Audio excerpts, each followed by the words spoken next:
భగవంతుడు నీ కడుపున పుట్టే పిల్లల రాతలని నీ చేతిలోనే పెట్టాడు. జాగ్రత్త. నువ్వు నడిచే నడవడికపై నీ పిల్లల భవిష్యత్తు ఆధారపడి ఉంటుంది. ఒక్క మంచి పాఠం ఎప్పటికైనా చెడ్డ వ్యక్తులే నేర్పిస్తారు మనకు. జీవితం అంటే నిరంతరం మార్పుకు లోనవలసిందే.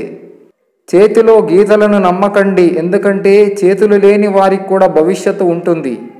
డబ్బే జీవితం అనుకునే వారికి మనుషులను ఎలా వాడుకోవాలో బాగా తెలుస్తుంది. మనుషులే ముఖ్యం అనుకునే వారికి చివరికి ఒంటరితనమే మిగులుతుంది. గుర్తించుకోండి, మీరు ఎవరినైతే చాలా చులకనగా చూస్తారో వారితోనే అత్యవసరం వచ్చేలా దేవుడు చేస్తాడు. జీవితంలో అందరితోనూ అన్నింటితోనూ ఏదో ఒక సమయంలో అవసరం వచ్చేలా దేవుడు చేస్తాడు. మన జీవితంలో ఈ ముగ్గురు చాలా విలువైన వారు: అభినందించేవారు, అసూయపడేవారు, తప్పు పట్టేవారు. అభినందించేవారు నమ్మకాన్ని నేర్పిస్తారు. అసూయపడేవారు ఆత్మగౌరవాన్ని నేర్పిస్తారు. తప్పు పట్టేవారు మనలో కొత్త ఆలోచనకు పురుడు పోస్తారు.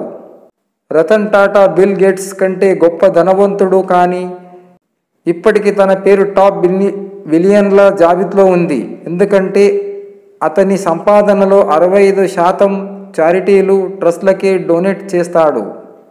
నిజం తెలుసుకోండి, మనం ఉండడం కొన్ని రోజులు మాత్రమే అని.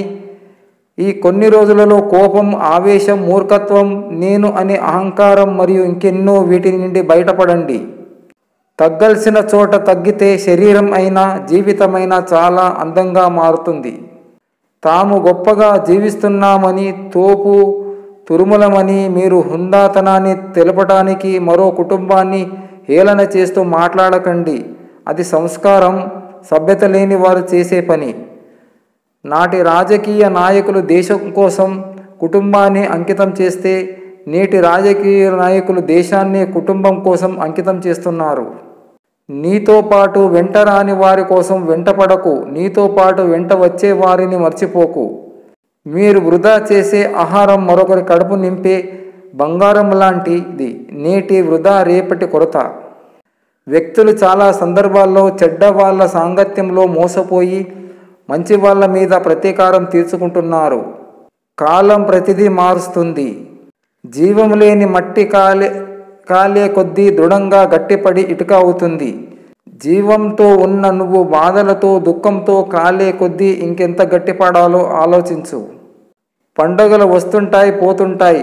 మనసుకు నచ్చిన వారితో మనసారా మాట్లాడితే ప్రతిరోజు పండుగ రోజే. ఇష్టపడి మోస్తున్న బాధ్యత బరువైన హాయిగానే ఉంటుంది.